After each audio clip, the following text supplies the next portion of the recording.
Good evening. I'll just use this one. Welcome and thank you for coming to the finale of our first series of the Architecture Exchange. In this series, we've been exchanging ideas and thoughts prompted by Graham Harman's writings and have been asking ourselves about the issues surrounding an object-oriented approach to architecture. As facilitators of this exchange, myself and Jessica have prepared some summary thoughts, bringing some points together that have been raised throughout the series. But first of all, just before we do that, I want to thank everybody at the Swedenborg who's made this series possible. Steve, Nora, and Alex, thank you very much. And also Shone, who's been our graphic designer for the series. And also a big thank you to the speakers for giving their talks and for coming again tonight to be part of the debate. So we've been really delighted by such a positive response by all the speakers and also by all the audiences that have come. Graham's work is perhaps most challenging to architects because of his polemical stance, which he shares with many of his contemporaries, to expand our concerns from the human world to all objects, including those that don't appear to humans. Graham articulates this shift through his reading of Heidegger. He rejects the centrality of the structure of reference, that hierarchical sequence that connects pen, ink, paper, desk, blotter, table, lamp, furniture, windows, doors, room, and instead emphasizes the realism inherent in Heidegger's writing on objects. By taking a speculative leap beyond the limits of human perception, Graham proposes to imagine all objects interacting in the world as objects, and not part of network systems or structures of meaning. What results is a fantastic thought experiment conceiving of the world as a circus of objects outside of, though perhaps not mutually exclusive to, the narrative structures that bind objects together in a meaningful human world. So the series threw up a collection of its own objects. We've gathered together a few of these in order to help summarize some of the points that were made during the series. Both Peter and Patrick showed us rooms, the studies or studios of Martin Heidegger and Peter Merkley.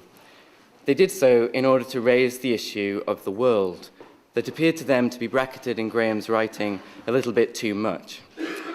They also both argued for the ongoing value of thinking about the fabric of worldly significance and situatedness for good design. Adam showed us Christian Kerr's House with One Wall to help play with Graham's object-oriented thought and how it might apply to architecture. The Kerr's house appeared to Adam primarily as one of the many central objects that fill the architect's imagination when designing. And Kerr's was likely imagining a circus of such central objects himself, diagrams, fragments, details, while he was designing this house.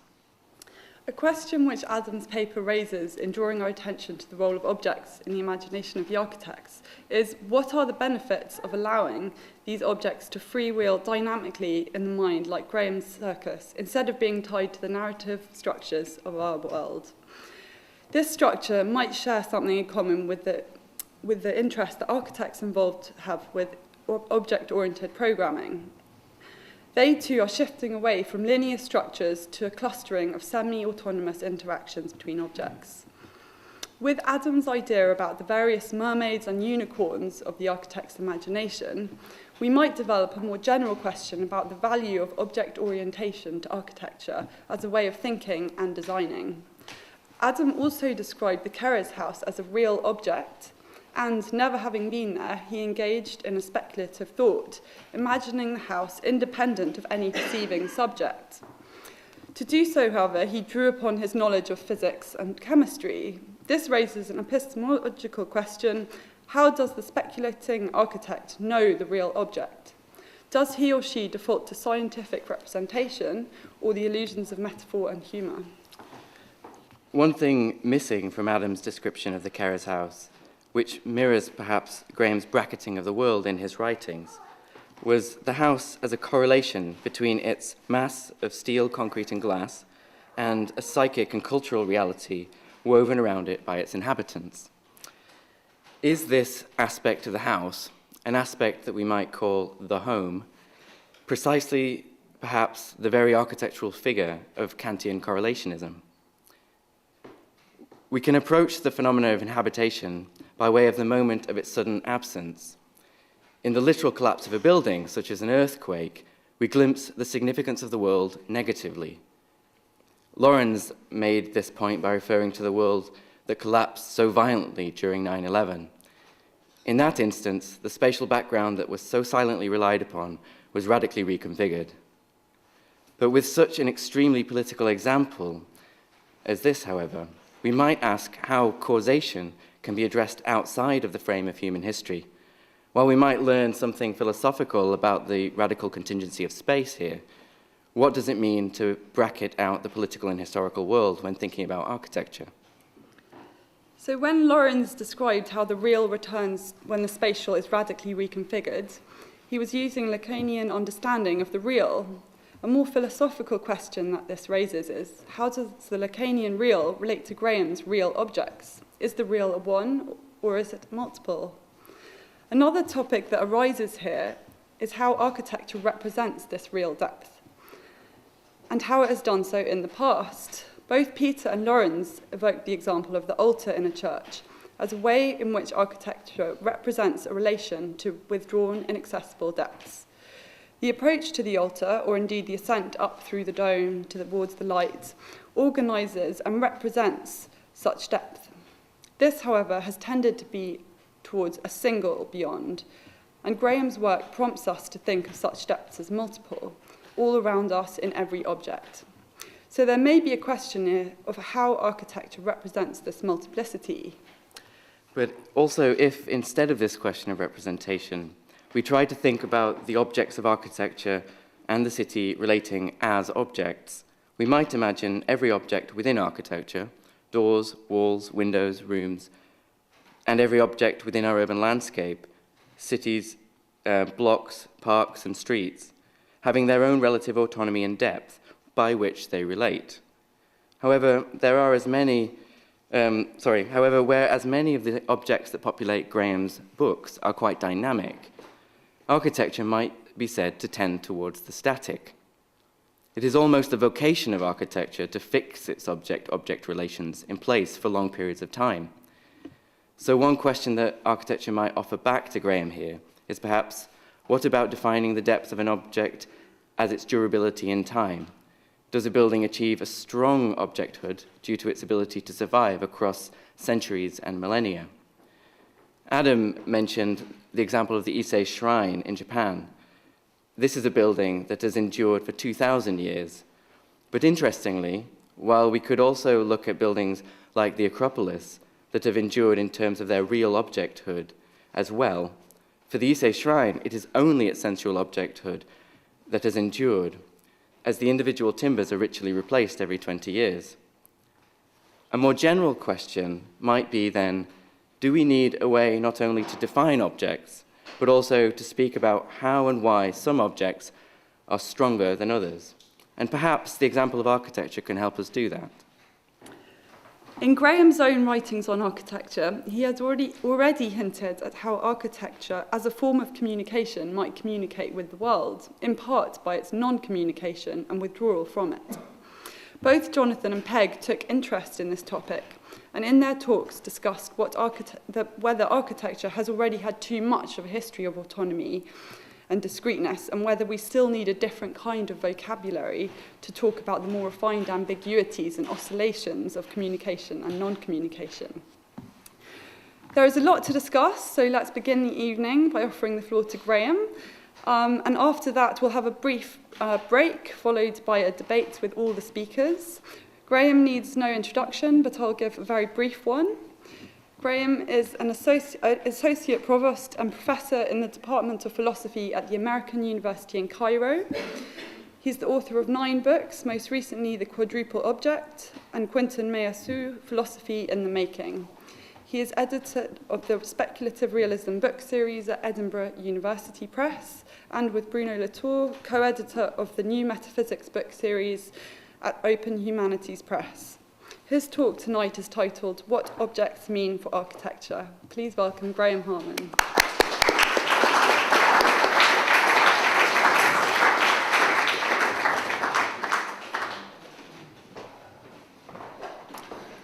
Thank you to Jessica and Joseph for inviting me to this event, and I think it's a promising idea for a series to have that I hope continues for many years to come. What I'm going to do is start by speaking about what object-oriented ontology is, because some of you know, some of you don't. For those of you who don't, a brief introduction is essential for my responses to the architectural theorists that follow. And for those of you who do already know it, Aristotle says somewhere that it's more pleasant to review truths already known than to learn new truths. So it should be more pleasurable for people who already know my books to hear them again in very compact form. I'm going to try to keep that to about 20, 25 minutes before I move on to responses to each of the 6 speakers who were here in May and June replying to my work very kindly. I enjoyed all of their papers. And I've also been warned that at around the 45-minute mark of my speech, I'll need to change tapes, so there might be a kind of artificial pause triggered by a signal from somebody to me. So if I stop talking for 30 seconds or so, that's why. All right, what is object-oriented ontology? First of all, I began using the term object-oriented philosophy in the late 1990s.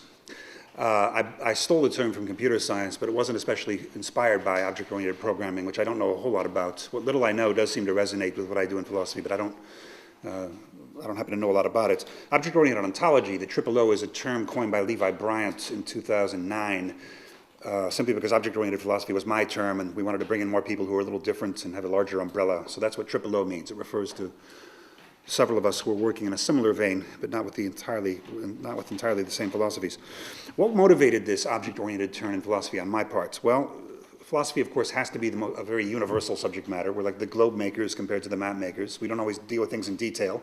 We have to, at least in principle, account for everything that exists. And I started with the notion that objects are the most universal kind of thing that exists, whether things are fictional or real or artificial or natural. They're all objects in some way.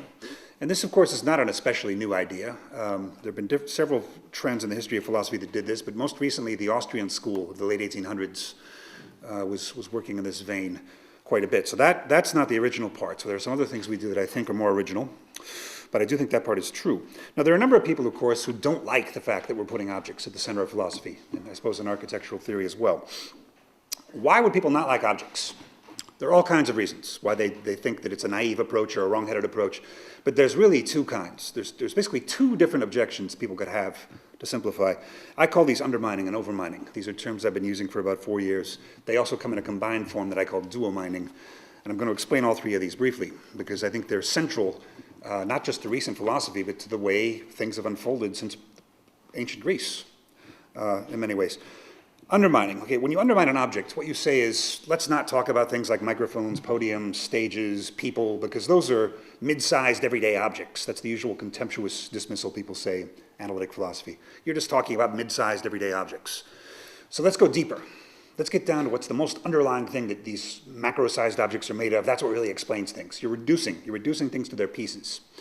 This, of course, started in pre-Socratic philosophy in ancient Greece, 2 centuries before Socrates, western coast of Turkey and in Sicily, where you had, first of all, there were actually 2 kinds of pre-Socratic philosophers, according to Aristotle, and he's right.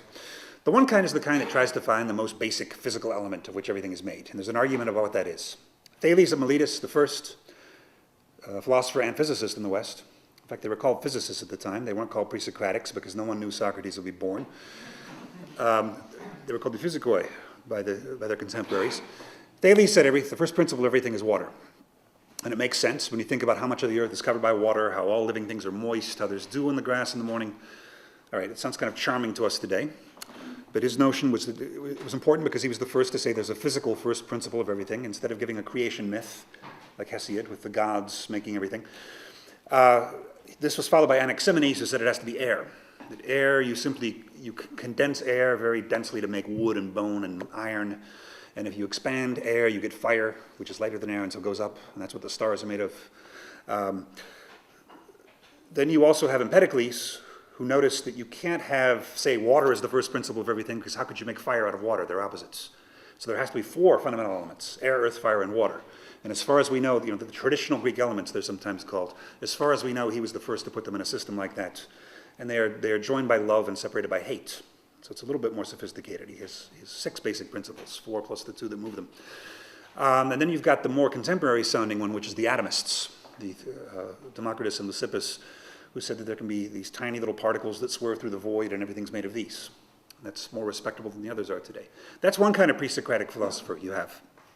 The other kind of pre-Socratic philosopher are the theorists of what we call the aperon, which means the boundless, but think of it as a giant blob. It's kind of indeterminate lump that everything particular emerges from. That way you could explain why there's fire and there's water and there's different good and evil and different opposites coming out of this more primordial material that everything comes from and passes back into. And there was simply an argument among these people as to when did this aperon exist? Did it exist in the past? Does it exist now, or will it exist in the future? So the ones who said it existed in the past were Pythagoras and Anaxagoras. Pythagoras says there was this aperon and then it inhaled the void. There was a void outside of it. It inhaled this vacuum. And I suppose that created bubbles in it, so it broke into little parts, and now we have individual things as a result. You have Anaxagoras, who said that nous, or mind, which is, you could think of it as God in a way, this very powerful mind began to rotate the aperon. It began spinning in a circle very rapidly, started vibrating, and this broke into pieces, which created individual things. And so your body, actually, since it came from the aperon, has pieces of everything else in it. You have little trees in you, little sharks, horses. There are simply more pieces of you. Those dominate, and that's why you look like you and not like those other things. Everything's contained in everything. Those are the ones who thought it existed in the past and was destroyed. They told interesting myths of how it was destroyed. You have Parmenides, who didn't call it the aperon, he called it being. Being is and non-being is not. He thinks it exists now, this unified being. Why don't you see it? Why do you see all these particular things? Because senses and opinions are deceiving you. If you use reason, you will see that all is one. It's only your senses that are tricking you into thinking there are many things. And then you've got Anaximander, who's actually the original aperon theorist, the earliest, who says it will exist in the future. It doesn't exist now. You have injustice now, because you have some hot things, you have some cold things, you have rich and you have poor, you have good and evil, you have black and white, you have all these opposites. What's going to happen is over time they're going to slowly be destroying each other, canceling each other out, and you'll be left with this kind of neutral, lukewarm, blob-like aperon at the end of history. And the influence of this theory on Karl Marx seems pretty obvious. Marx, of course, wrote his PhD on these early Greek thinkers in Berlin, and Anaximander could have been the idea of the gradual erosion of classes through history. At any rate, these are the undermining theories, and one thing that's interesting about these is, as quaint as some of them sound, these two theories are with us today as anti-object-oriented philosophies. The ones who talked about water and air and so forth, their descendants, of course, today are the scientific materialists, or neural philosophy, where they're not reducing it to strings or to quarks and electrons, but they're saying everything comes from the neurological level. You see these kinds of philosophies in great numbers, and they're creeping into continental philosophy now, more and more even. Traditionally, this was Anglo-American analytic stuff, but it's creeping into continental philosophy slowly. And then, of course, the aperon theories, you can see where those are today, too. You can see those in a philosopher like Simondon, who says that we need to look at the pre-individual level, rather than at fully formed individual things. We need to look at how things are generated from this pre-individual state. You might read Deleuze in this way. There are a number of philosophers who make claims like this, that there's a single matter energy and everything's a holistic fluid network and things emerge out of it. These are the descendants of the aperon theory. Now, I should point out that there's nothing wrong with undermining. It's an intellectual method we need at times. Like, for example, lots of different looking things on Earth are made of carbon, diamonds and graphite. We can undermine them by saying they're both made of carbon, even though they look very different. So that's very useful. We can say that the morning star and the evening star are both the same thing. They're both Venus, seen at different times of the day. That's useful. What I oppose is not using that method. What I oppose is the idea of saying that there are no macro-sized objects. Everything has to be boiled down to its ultimate tiny powder that it's made of. They call this smallism sometimes. I forgot who coined this term, but I like this, smallism, the idea that everything has to be made of the tiniest things and that's all that's real. What's wrong with undermining? What's wrong with it is it cannot explain emergence. It cannot explain why larger things retain their qualities even though their parts are changing constantly. You're losing all the atoms in your body every, 7 years or something? All the things that are here now were in grain back in 2005 rather than in your body, but we'd still speak of it as the same body in a meaningful sense. You can say London's still in some sense the same city as it was in the time of Dickens. There have been changes, but it's not meaningless to refer to it as a durable unit in some sense. We can argue about where the exact line is when something becomes different, but it doesn't seem meaningless to talk about things retaining a certain character even though their parts change. Delanda also gives a nice list in his book, A New Philosophy of Society, of what makes a real emergent thing, and there are criteria like not only is a thing robust with respect to changes in its parts, it remains the same thing even when its parts change. It also generates new parts in many cases. So London can annex territory, hire new police officers. It also has retroactive effects on its parts in many cases. So by moving to London, you adopt a certain London style in some ways. You adopt a certain lifestyle, a certain rhythm of life, even if you're from somewhere else. So that's the problem with undermining as a doctrine. Now, overmining. Overmining is the opposite. This is the more modern one. If undermining says objects are too superficial and you have to go deeper, you have to get down to the smaller things that they're made of, overmining says objects are too deep. There's really nothing hiding behind appearances. That's a naive, gullible belief in the real, and you have to get over that and realize that things are just appearances to the mind, how they appear to us, things are just power relations, things are just networks, things are just events. There aren't any real things hiding behind their effects. That's overmining. And you can see this throughout modern philosophy, but you can especially see it in the German idealist rejection of Kant's things in themselves, which I defend.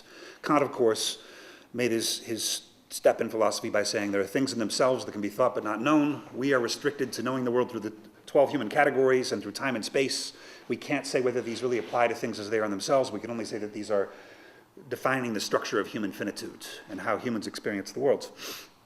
What they say always is that if you try to think of a thing outside thought, the thing in itself, you're thinking about it, and therefore it's a contradiction in terms, and it's reduced to appearance, so you can never get out of this circle. And I oppose this for reasons I will say, but this is what a lot of contemporary philosophy is still saying. For example, Zizek says this. I love Zizek, but Zizek very much says you can't speak about a real thing outside of the subject. Instead, the very difference between real and ideal is produced within the subject as a disruption and so forth. There's not any real world outside the subject for Zizek. He'd call that naive. You can also see this in Meillassoux, someone I've worked with very closely, and my fellow speculative realist. Meillassoux believes in the correlational circle. Joseph mentioned correlationism at the beginning. If you don't know what that is, correlationism is a term coined by Meillassoux in 2006. It means a kind of philosophy that says we can't talk about the world in itself away from humans, or humans in themselves away from the world. We can only talk about the relation between human and world. And this, in many ways, has been the central dogma of continental philosophy, at least since phenomenology, a school I'm sympathetic to. And speculative realism was meant as an attempt to try to find some way to talk about the world in itself apart from the human-world relation. And there are different ways of doing this. But Meillassoux accepts the correlational circle. Meillassoux accepts the idea that you can't talk about a thing in itself without turning it into a thing for us because we're talking about it. And therefore, for Meillassoux, at the beginning of his book, After Finitude, he talks about the archifossil, like the Big Bang and the Earth congealing before humans were here, before any thought was here. And people sometimes misread that as though Meillassoux is saying, see, science disproves the correlational circle. Because of science, we know there's a real world. No, he's not saying that. He's saying there's a tension between science and correlational philosophy. He actually accepts the starting point of correlational philosophy, and he has to find this very, very complicated backdoor route to get back to the real. Whereas I just say it's not that hard. There's a real out there independent of thought. So those are two different approaches to overcoming idealism. Bruno Latour, who's my favorite living philosopher, is also an overminer in a certain way, because Latour says actors, which is his term for objects, actors are nothing more than whatever they transform, modify, perturb, or create. This is in Pandora's Hope. In other words, there is no thing hidden behind its actions for Latour. A thing is what it does. And I'm opposed to this too for reasons that will become clear tonight. Again, overmining is a method that's sometimes justified. I'm not saying you should never do it. For example, I often speak of witchcraft.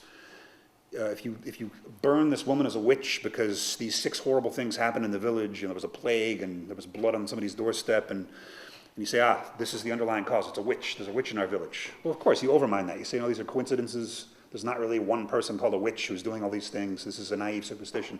So, of course, there are times when you have to do that. But again, the overminers go too far, and they say there are no real objects. Everything is simply on the level of the surface, on the level of appearance, on the level of events, actors, networks, communications. And this is how I read Schumacher's book, since you're interested in architecture here. This is my problem with his theory, that viewing architecture as a system of communications, I think it's wrong to view anything as a system of communications, because there have to be things withdrawn from the communications to communicate. Okay. Now, what's the problem with overmining? The problem with overmining is it cannot explain change. If you think of it this way, if I am nothing more than how I affect all of you in this instant, how I affect the stage, how I affect the podium, how I affect others who are thinking of me somewhere else, why would I ever be different? Why would I be a different person an hour from now than I am now? I cannot be identical with what I'm doing right now. Aristotle talked about this. This is why Aristotle introduced the concept of potentiality, which I reject for other reasons. But Aristotle was arguing with the Megarians, a school of rivals in his own time, who said that nobody's a house builder unless they're building a house right now. If they're sleeping, they're not house builders. Everything is only what it actually is right now. And Aristotle said this is nonsense because, of course, a sleeping house builder knows more than somebody who's asleep or awake who doesn't know anything about building houses. So you have to speak of potential. Somebody's able to do something that they're not doing right now. He links potential with matter. I think potential is a bad idea. I think there's an actuality that's hidden. It's not a potential. Something is actually what it is, and it's simply not exerting that actuality fully. Things are not fully expressed. But it's the same basic idea that you cannot reduce a thing to its actualities here and now, whether you call it events or networks or communications, or these are more trendy terms than some of the old ones, but these are all forms of overmining. Okay, dual mining. I coined this term last summer because the more I thought about it, I saw that overmining and undermining usually go together. They're usually not separate. Usually they're parasitical off of each other. They're in league against objects together. And this term dual mining, I just coined it, but then I looked on the web and found it already existed. It existed in the credit card industry. So you refer to the simultaneous use of data mining and text mining to find out everything about you. So it's got that sinister connotation that you're being watched by credit card companies. There are plenty of examples of this. For example, scientific materialism. Scientific materialism starts by saying we're going to undermine. We're going to find these tiny particles that everything's made of. But guess what? They're not so far down after all because I can know them mathematically. They're actually at the surface. Because everything you know, everything that an electron is can be formalized in mathematical terms, in principle. There might be a few things we haven't discovered yet about electrons, but in principle, according to this view, you can find out what a thing is by mathematically describing it. In Badiou, you've got a great example of this. There's the difference between the inconsistent and the consistent multiplicity. He says a thing, there's no one, a thing is only one when it's counted as one. So in other words, a thing is one for somebody or something. What happens before that, what happens before the count is this inconsistent multiple, which is kind of like the apeiron, which is this indefinite thing that's not articulated into parts. So that's another example of dual mining. Here's another one, Bruno Latour, who for the whole first half of his career is saying, things are nothing more than their actions, than their relations. I think Latour starts to realize that there's a problem here. You cannot really explain why a thing would change. He tries to say there's some conatus or there's some drive in the thing to change, but that you can't really explain where that is. It's just kind of an arbitrary postulation. So he ends up talking about this thing called the plasma. The plasma is that which explains the change that cannot be explained by networks. And he gives great examples. This is in Reassembling the Social. He says that the networks, which are supposed to be everything for Latour, are just the size of the London Underground, but the plasma is the size of London as a whole. So the plasma is this vaster thing like the pre-Socratic apeiron. He says, how can the Soviet Empire collapse overnight without warning? The plasma did it. There was nothing in the networks themselves, there's just this plasma that allows things to become. How do friendships and love affairs break up without warning suddenly? The plasma. And my favorite example, how does the most mediocre academic musician suddenly compose a brilliant symphony, if it ever happened? The plasma. The plasma is what's responsible for all the change, no matter what it is. In Meillassoux, you've got this, first of all, this overmining, where everything is thinkable mathematically. Mathematics can know the real from Meillassoux. So why is he not an idealist? Why is he not a Pythagorean who thinks everything's made of numbers? He says, because there's matter out there. Matter is what's different from our thoughts, and it resists us. So that's a kind of dual mining, because he's not allowing for objects. He's allowing for our thoughts about the world, and this underlying lump. Except for him, it's broken up into parts. It's matter. Tristan Garcia, who's a name you might not know yet, but you will know within the next year quite well. He's an up-and-coming, I guess, 32-year-old French philosopher who's written this brilliant book, Forme Objet, that we're publishing in English at Edinburgh early 2014. Wonderful, very promising philosopher.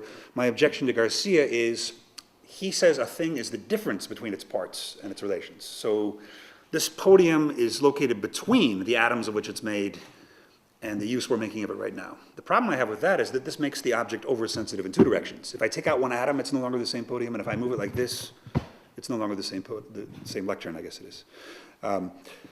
So again, he's reducing the objects in two directions simultaneously.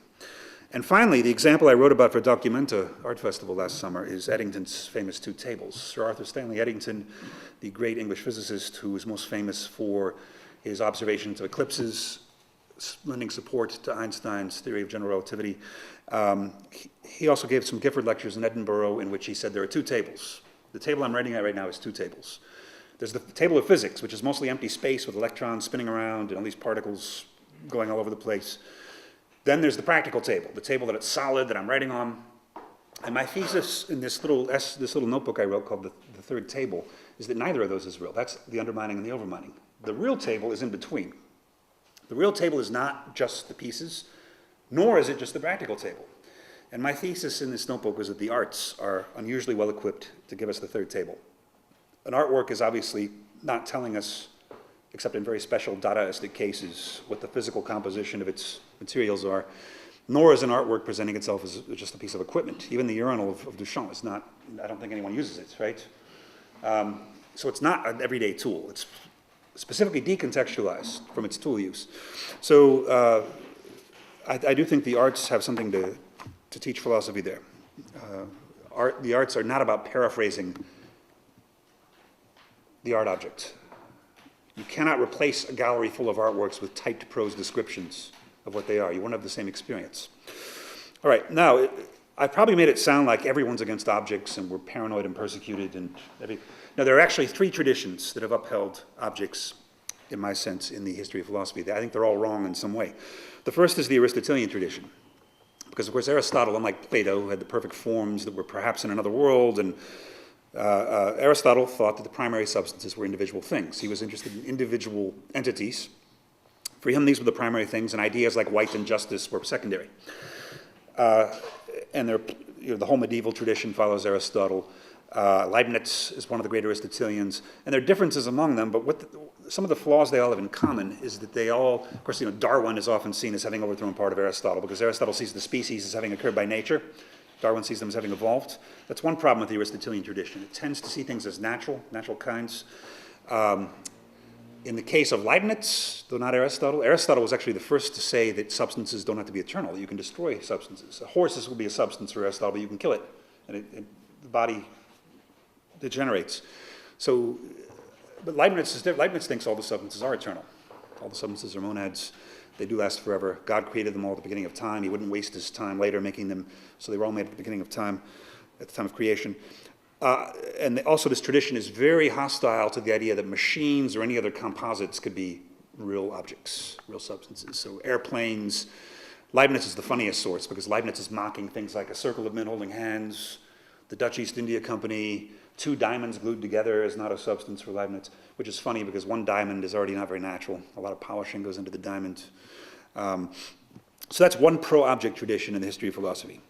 Another one I've mentioned, Latour and Whitehead, although I've criticized Latour for over-relationizing the things. Both Latour and Whitehead can be said to take individual entities as the center of their philosophies, and that's one of the reasons I was really attracted to Latour after years with Heidegger, who despises objects in many ways. Latour lets you talk about cartons of orange juice and running shoes and things like that, and circles of men holding hands and things like this, corporations. So that's a second tradition. A third tradition, though, is phenomenology, which is not often viewed as an object-oriented tradition, but it's the one I came from. And I hold that both Husserl and Heidegger give us objects at the center of their philosophy in different senses. And I'll get to that in a second. But what's important here is that all human knowledge overmines, right? If you think you know something, you're reducing it to its qualities. If you create a mathematical model of something, you are replacing the thing by its traits. Bernard Latour wrote a brilliant essay called "Can We Get Our Materialism Back, Please?" That has only been cited 24 times in 6 years, even though he's famous. But it's a brilliant piece. What he says is materialism distorts real things because materialism replaces things with some conceptual model of what things should be. Materialism says things should be atoms moving in space and positioned at a certain, okay, but if you call things that, you're eliminating many of their properties. Any attempt to formalize or mathematize things will inevitably lose many of their properties. But philosophy has never been a knowledge. Philosophy has never been about knowledge, and that's why I regret the recent mathematical turn in Badiou and Meillassoux, particularly, as much as I like their books. Philosophy is philosophia, it's not sophia. Philosophy is the love of wisdom, not wisdom. Sophia is closer to the sophists. The sophists are the ones that claim to have wisdom. Socrates never does. And of course, there's Meno's paradox. Meno, in Plato's dialogue, Meno, which is I think one of the best ones. There's what's called Meno's paradox. Meno says, this is something he learned from the sophists, that there's no point asking what virtue is, because either you already know what virtue is, and that way you don't have to look for it, or you don't know what it is, and in that case you won't recognize it when you find it. So there's no point studying, there's no point searching. And that's what's called Meno's paradox. But that's actually very shallow, of course, as we all recognize at an instinctive level. I would replace that with what I call Socrates' paradox, which is that we both know and don't know what virtue is. Right? We have some idea of what virtue is, but we have to approach it. This is what philosophia means. This is why philosophy is a love of wisdom, getting closer to the reality. And again, here I think the arts and architecture are in a good position. After 400 years in which philosophy has been very insecurely trying to imitate mathematics and the sciences, in fact, the arts and architecture use knowledge, but their ultimate products are not knowledge. Their ultimate products are things that are somehow opaque to knowledge, or at least not entirely transparent to knowledge. We can paraphrase what electrons are, as I said, but we can't really paraphrase a building or an artwork. Okay, speculative realism. I've got a few more cards here in general things, and then I'm going to start responding to the architects, and just make sure to signal me when the tape is running down. Speculative realism, a philosophical movement that I was part of creating here in London in 2007. Speculative realism can be viewed in some ways as an attempt to reject certain parts of the legacy of Kant. Kant was writing his great stuff in the 1780s, but we all live in his shadow today in philosophy. Philosophy moves very slowly. We're all still Kantians in one way or another. And I've already talked a bit about Kant and the things in themselves, and the fact that humans can never reach the things in themselves. That's what Quentin Meillassoux wants to reverse, just like the German idealist. Meillassoux says we can get absolute knowledge. He's tired of all this postmodern perspectives and cultural differences and things. He thinks we can deduce eternal truths using mathematical means. Badiou says mathematics is ontology. What they're trying to get rid of is the finitude in Kant. Kant's idea that we can never know reality in itself. They're trying to reverse that and say we can get reality in itself, and it happens through mathematics as a privileged discourse. Set theory in Badiou's case and in Meillassoux' case, he hasn't quite developed how exactly he wants to do it, but he has stated that he does. Now, that's not the side of Kant that I want to reverse. I believe that finitude in Kant is irreversible. I think that's a permanent step forward in philosophy because there's a difference between knowledge and things. Perfect knowledge of a tree, if you knew all the billions of possible facts about a tree, that knowledge would not turn into a tree. And that may sound trivial, but it's not. You have to account for what's the difference between perfect knowledge of something and the thing itself. There is a difference, and you can't just say, well, there's all that information and it's somehow transposed into matter. Because that's a very naive, old-fashioned metaphysics. How do those forms transpose into matter? You end up with something like Plato or Plotinus. So I don't think those philosophers have worked that out yet. I don't think we've seen Meillassoux or Badiou work out yet what the difference is between perfect knowledge of the things and the things. What I reverse in Kant, or try to reverse, is the second idea in Kant, the second major idea, which is that the human-world relation is privileged over all others. Not only does he say that there's finitude, he says philosophy is about the human-world relation, right? Because we have these categories, we have time and space, we cannot jump out of that. So for example, for Kant, we cannot talk philosophically about what it's like for one rock to smash into another rock, or for fire to burn cotton, the favorite example of Islamic philosophy. We cannot talk about that. All we can talk about is what's it like for a human to experience fire burning cotton according to the 12 categories in space and time. I think that's wrong. I think that we need to place the human-world relation on the same level as the world-world relation, object-object relation. People will sometimes tell me, yeah, but Schelling already did this after Kant. No, he really didn't, because for Schelling it was still about a duality between nature and spirit. So humans were always half of reality for all these philosophies. Humans are always half of it. Bruno Latour, and We Have Never Been Modern, gave the best critique of this ever. This idea that there's two zones, one called world and one called human, and world works according to rigid mechanical clockwork laws, and the human side involves arbitrary cultural projections and values with no grounding in reality. This is the central feature of modernity, according to Latour, and I think he critiques it quite wonderfully. What I think we needed was not a German idealism, but a German realism, which never existed. German realism would have followed in Leibniz's footsteps. And whereas the German idealist said Kant discovered something, but he didn't realize the thing in itself is meaningless, because when we talk about the thing in itself, we turn it into a thought, blah, blah, blah. No, what they should have said was Kant made a great step forward, but he was wrong in thinking that only human perception is finite, as though we poor tragic humans have some special feature of not being able to see the things in themselves. In fact, fire and cotton and stones and raindrops also do not exhaust each other. They also translate or distort or caricature each other. This is what object-oriented philosophy is all about. It's about treating object-object relations the same as human-object relations. It's not about saying that objects have souls. It's not about saying that political rights need to be given to wood. No, it's just about ontologically saying that any kind of relation distorts its terms in the same way. All right. Now Heidegger, since there was a lot of talk about Heidegger here in these 6 papers, at least some of them. Heidegger, my reading of Heidegger is as follows, and it's pretty unorthodox, but I've worked on this for over 20 years, and I'm pretty confident. I've read through every text of Heidegger that's in print many times, and to me, Heidegger's tool analysis is the most exciting moment of 20th century philosophy. It appears in Being and Time in 1927, but first appears in his lecture courses in 1919 when he's only 29 years old, lecturing in Freiburg during World War I. Heidegger came out of phenomenology. And the simplest way to describe phenomenology is to say it's a way of bracketing scientific theories about the world and simply describing in exact detail what we see. So if I'm trying to describe what I see in the room, I shouldn't talk about rods and cones in the eyeball and the optic nerve and the retina and all that, because we don't see those directly, those are theories.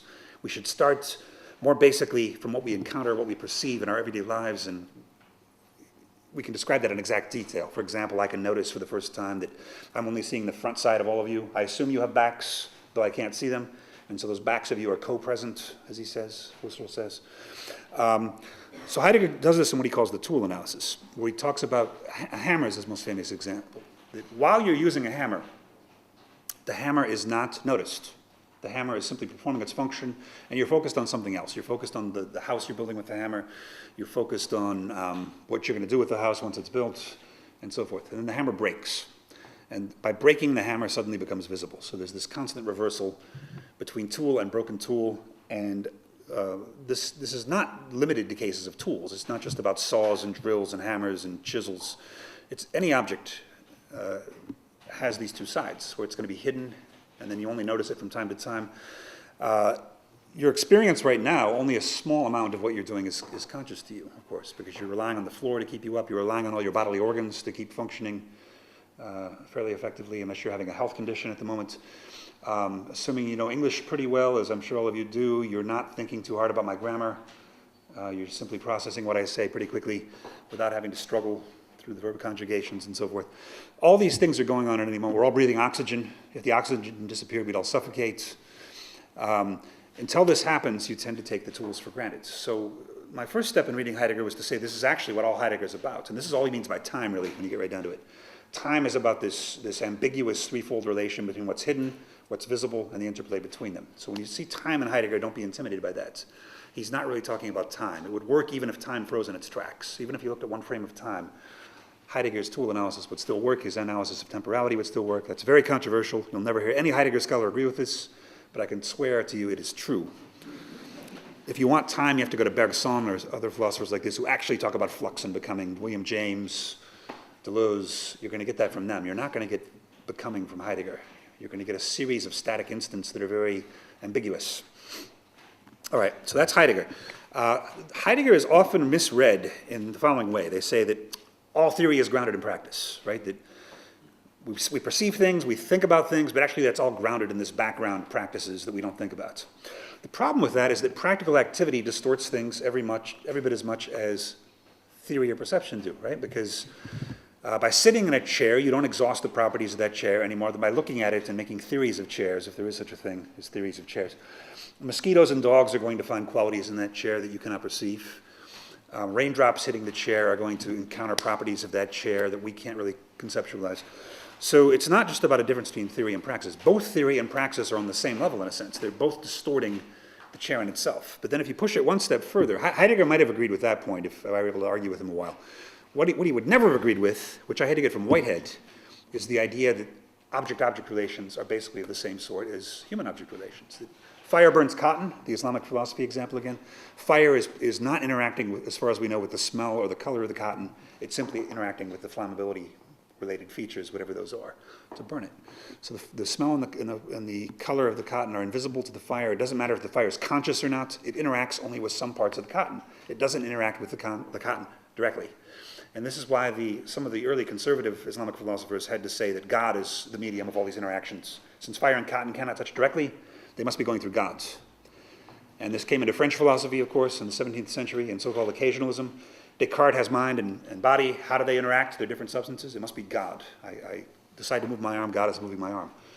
And then the disciples of Descartes in France, such as Malebranche, brought back the body-body problem and brought God into that again. And we can laugh about this. We can say, oh, that's so naive. People in those days believe God is intervening and picking up these cards for me. But we do the same thing, except instead of using God as the universal causal medium, we use the human mind as the universal causal medium, human Kant. What does Hume say about causation? Well, we can't really know if it's there or not. Causation, as far as we know, is a matter of habits or customary conjunction. Every time somebody puts their hand in a fire, it seems to burn. And so this happened 10 million times, and so we assume that the fire has the causal power of burning, but we can never know for sure. So it's the human mind that is actually connecting hand pain with fire. And in Kant's case, cause and effect are explicitly categories of the human mind. So the problem with the occasionalist theories, these theological theories that make God the center of everything, is not that it's God and we all know that God doesn't exist now because we're enlightened. No, it's that they chose one entity to do causal duty even though nothing else can do it. They're picking one privileged super entity, whether it's God or the human mind. Bruno Latour tries to rectify this because Whitehead has the same problem, right? Whitehead also thinks that prehensions between things are filtered through gods. So he brings back that old occasionalism. Latour, who was actually more religious in person than Whitehead was probably, Latour is a very Catholic, practicing Catholic, does not bring God in his philosophy like that to solve problems. He tries to solve problems in a more secular fashion. And so Latour is the one who says that you need a mediator between any two things, right? You need, his famous example in Pandora's Hope is, what linked politics with neutrons? Politics and neutrons have no inherent connection. There's really nothing to do with each other, politics and neutrons. Until in France, Frédéric Joliot tried to convince the French government they needed to start investing in an atomic bomb program very fast because the Wehrmacht was massing. He failed in that effort before France was knocked out of the war. The problem with Latour's theory is if politics cannot touch neutrons, how can Joliot touch politics and how can Joliot touch neutrons? Well, you need another mediator. Okay, you can say Joliot got into politics through his friend at the ministry. Okay, how doesn't Joliot know his friend at the ministry? Through his wife. Okay, how does he know his wife? And you have to, there's an infinite regress. You keep going back and you'll never get to the answer. How does he know neutrons? Through a microscope. How does he know the microscope? Through his eyeball. How does he make contact with his eyeball? Through his nervous system. And it's going to be an infinite regress. And Latour's answer to this is a pragmatic one that I find disappointing. He says you stop when it gets boring. Go as far as you want and then stop. And that's fine for methodological purposes. But you see the problem. If you're doing metaphysics, if you're doing ontology, you have to be able to show how any two things can make contact at all. And I've got a solution for that, but maybe I won't get into it tonight. Now, we talked about Heidegger. There are real objects that withdraw from us. They withdraw from our eyesight. They withdraw from our theory. They withdraw from our praxis, according to me. They also withdraw from each other. Things do not touch each other directly. There's no direct causal relationship in the universe, according to Triple O, which is one of the more paradoxical findings of Triple O that people find hard to accept. Then there's also Husserl, because Husserl in stage one of my account looked like just this naive simpleton who thought everything's an appearance, and Heidegger went deeper. Okay, yes, but that's not entirely fair, because Husserl did something else that had never been done before. He, within the realm of experience, created a rift between objects and their qualities. So Husserl does start by saying it's nonsense to think that there can be things outside of any possibility of being observed by consciousness. So he's an idealist in that sense. There's no hidden real things, as for Heidegger, that withdraw into the depths and the darkness beneath all perception. But there's still a tension. There's still a tension between objects and their qualities. This contrasts with the empiricists, such as Hume and Locke, who think, essentially, and Berkeley, who think that there is no apple. There's just red, cold, hard, sweet, juicy, spherical, and you see those things come together so often that you start naively assuming there's an underlying thing called apple. But all you're really experiencing are the qualities. And that's one of the central doctrines of empiricism, and it's filtered into many philosophies that don't even seem to agree with that empiricism. Husserl, I think his greatest lasting contribution to philosophy is to reverse that and say we encounter objects. We do not encounter the qualities first. What's his proof of this? Well, you see your friend Hans walking down the street. That's actually the guy he names. You see your friend Hans walking down the street. Hans is wearing whatever clothing. He's standing in whatever physical posture. He's in whatever mood. It doesn't matter. You look through those and you see it's Hans. You don't say this Hans has his arms at a slightly different angle from yesterday. His clothing's a little different. His facial expressions are a little different, but there's a family resemblance between them because there's enough qualities in common that I will assume that this is the same person I saw yesterday and called Hans. No, that's not how it works. You see that's Hans, that's Hans. You can see Hans from different angles, distances, in different moods, different clothing. It's still Hans. Now, how do we know if we're right or not? It doesn't matter because we're talking here about the perceptual realm, not about reality. Right? There's not a question of whether you're right or not because you are the one who says, this is Hans, that was Hans yesterday, here's Hans again, wearing different clothing. The object comes first. So there's a tension there between what I call the sensual object and its sensual qualities. In Heidegger's tool analysis, you had the real object that hides, and then the sensual qualities that are announced. I call these time and space for reasons I won't get into here, but I think this is where time and space are generated from. And you can read about this in my book, Quadruple Object. But people always talk about time and space as though that's the only two things. time and space, time and space, time and space, as though nothing else belonged in the same breath. But once you interpret time and space as a rift between objects and qualities, in one case sensual objects and their sensual qualities, in another case hidden real objects and their sensual qualities, you start noticing that, as in models in physics, that there's two missing things in the model. You have the tension between real objects and real qualities, and the tension between sensual objects and their real qualities. And for various reasons, I call those essence and eidos. So I don't speak about time and space, I speak about time, space, essence, and eidos. And that's what these charts in my book, The Quadruple Object, are about. And I'll try to develop that model further in the coming books. So what object-oriented philosophy is about exploring the tensions between two kinds of objects and two kinds of qualities, which gives you four basic things. There's actually 10, if you count them a different way. Most philosophies so far have been about trying to deny rifts between objects and their qualities. So Triple O is doing a counterintuitive thing and saying philosophy is entirely about the rifts between objects and their qualities, and looking for special cases where they seem to break down. I think artworks are such a case. I think Heidegger's broken tools are such a case, and so forth. All right. What could the use of this be for architecture? Now I'm transitioning towards the 6 speakers. Well, it could be useful for any fields, because all fields talk about individual enduring entities and their qualities, objects and their relations. But in a sense, object-oriented philosophy can be useful for just about any field, and that's why it's catching on in a lot of fields. Because in any field, there's a question about what's a real thing that endures as an autonomous actor, and how does that differ from its specific qualities that can be measured and noticed. And of course, we've been in all spheres of intellectual life, I would say, we've been in a very relation-loving, relation-heavy period, where people have thought it was a new method, a fresh method, to talk about things in relational terms rather than substantial terms. And I understand why, because the old philosophies of substance, the old realisms became very crusty and kind of middle-aged and kind of boring to people. And so the relational approach seemed very fresh. And I'm simply trying to claim that that's an idea once but no longer liberating, that the liberating energies are now on the other side of the fence. We need to go back to autonomous objects. I don't legislate, though. I don't think the role of philosophy is to tell other disciplines what to do. It's perhaps to facilitate other conversations. So I can't tell you what is the proper way to adapt Triple O models to architecture. I'm supposed to learn that from you. All I can really do is say, okay, I think you've misunderstood me here. That's not what I meant by this.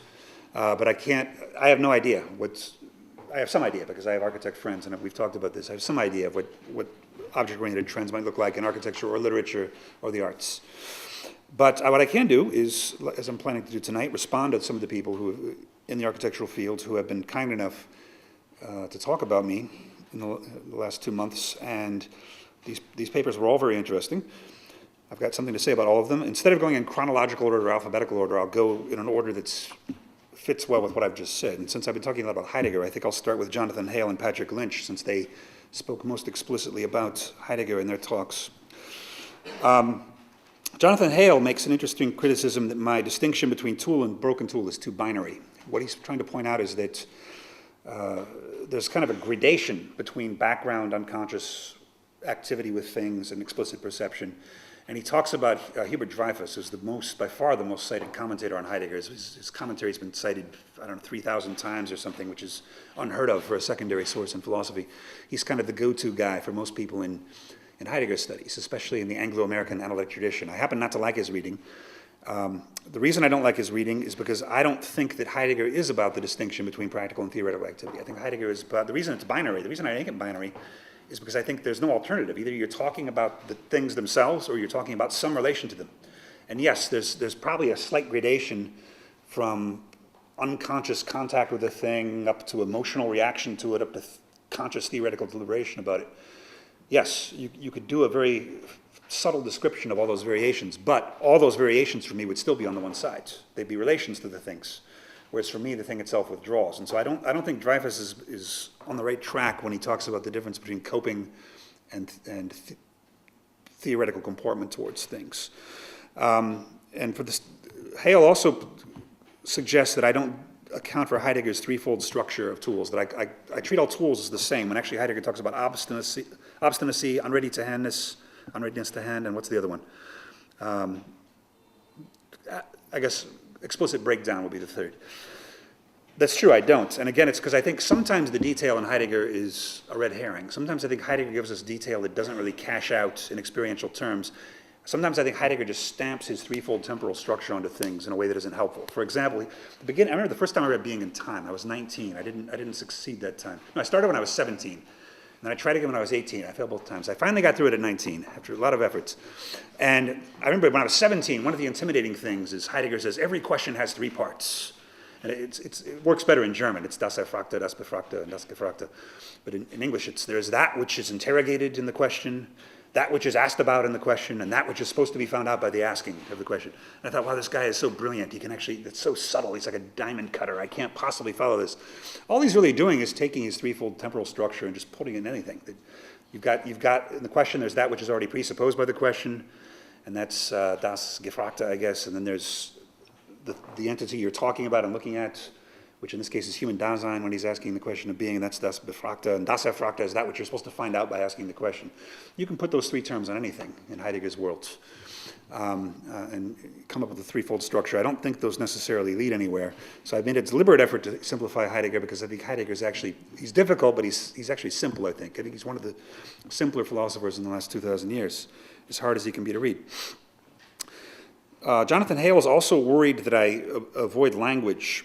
I actually agree with Hale about poetic language, that it's important. I think he was talking about, I can't remember which of my texts he was talking about. Maybe it was The Prince and the Wolf of Latour, but he was saying that I'm not interested in poetic language. Actually, I am. The reason I'm interested in poetic language is because since I don't think there's direct access to realities of any kind, I don't think mathematical or scientific discourses give us direct access to the real. I think the real has to be known obliquely.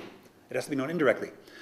People say this is a negative theology, which is always a critique often heard about philosophy. It's not a negative theology, it's an elusive theology or an oblique theology, if you want to call it that. It's not even a theology, but I'm not saying the podium is not brown, the podium is not wooden, the podium is not smooth, as you would do in negative theology. What I'm saying is you have to speak about it in metaphorical terms, perhaps, right? That you have to, we know this. This is not some new method. We all know this. We all know that often hinting is a more powerful way of communicating. You can ruin communication sometimes by being too explicit.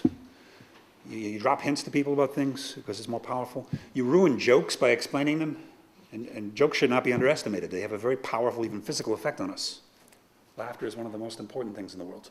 So you ruin a joke by doing that. You ruin, one of my least favorite examples is Daniel Dennett ruining wine tasting. Dennett, in his essay Quining Qualia, Dennett's always reducing things to scientific discourse. He talks about a wine taster who says, this is a flamboyant and velvety Pinot, but lacking in stamina. And Dennett's attitude is, haha, isn't this the most ridiculous thing you've ever heard? How pretentious. What you should do is pour the wine on the top of a machine and it spits out a chemical formula. That's real wine tasting, according to. I don't think so.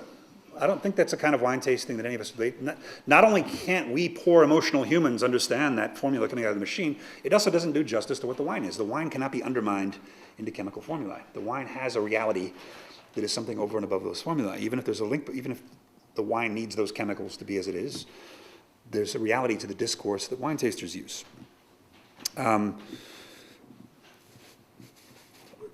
There's a tradition recently of Darwinian literary criticism, which tries to reduce literary text to their underlying explicit scientific meaning, like stronger entities kill weaker ones, and isn't that what the Iliad is about? So Homer is telling us the survival of the fittest. I mean, it's obviously a very reductive reading of Homer. All right. So actually, I do think poetic language is extremely important. In fact, I think I've been accused of overusing it, but I think that this is the best communication that we have. Oblique descriptions, metaphorical descriptions. There's a lot of cognitive power in these things. They're not just ornament for propositional scientific discourse. Hale also questions my use of the term real qualities, because he would say, wouldn't these be inevitably relational? How can I say that a thing really has qualities apart from its relations to other things? Well, the reason I can say that is because, if you just say that there's a liquid in a room and no one's in the room, then each of us comes into the room and tastes it. We're probably all going to agree that it's cola or that it's wine or that it's water, which means that it's not just some indeterminate lump until someone comes and tastes it, right? There are qualities to the thing that simply we are not interacting with yet. So I am defending primary qualities. I am defending the idea that there is something about the interior of a watermelon that will make it red when human eyes see it, no matter what.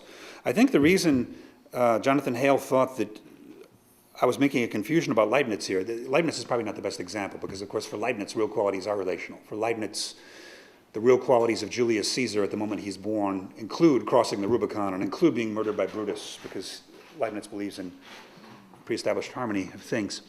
So it's true that in Leibniz that's not the case, but I was using Leibniz for a different purpose. I was using Leibniz to say that things must have qualities. They're not just unified things. Each thing is unified in a different way. Each thing has different qualities. And why do I think there are real qualities in Husserl? Because, well, for Husserl, if he looks at an apple, the surface qualities of the apple change a lot from second to second. Those are the adumbrations, as he calls them, the Abschattungen. But the apple also needs certain qualities that endure to make it an apple, and that's what phenomenology is supposed to do. Phenomenology is supposed to ask, if I look at this apple from every possible angle and distance and used it in every possible way, what qualities of the apple are absolutely essential and must be there all the time? So those are real ones. I think things do need real qualities. And Hale also worries that architecture which makes enduring objects has served the interests of bankers, dictators, commemorating violent battles, and so forth. All right. I would respond two ways to that. The first thing is I'm not sure it's ever a good idea to tether politics to a specific ontology. So in other words, to say that if you're defending enduring things over fluid relations and events, that therefore you're endorsing violence and patriarchy and slavery and things of that sort. I think the best philosophies in history have been fairly indeterminate as to their political use. So you get left and right Hegelians, you get left and right Nietzscheans, you get left and right Heideggerians even. We were talking about left Schmittians out in the, Schmitt of course was imprisoned as a Nazi. He was more Nazi than Heidegger, but he's getting a lot of use on the left politically. And this is, interesting thinkers tend to be that way. You tend to be able to pick them up and use them for various different purposes. If they're tethered too closely to if an ontology is tethered too closely to a politics, I start to get the suspicion that the theoretical value is too attached to the political use value some get of it. And I have to confess, this is still one of my worries about Badiou. Most of Badiou's followers have some sympathy with his Maoism. Until I start seeing right Badiouians, I'm going to have some questions about how deep the theory goes. And I know he'd probably dismiss that for some reason, but I think we need to see more of a political spectrum adopting Badiou before I am convinced that there's lasting ontological merit there. All right. Second, for me, objects are not just chunks of identifiable physical stuff.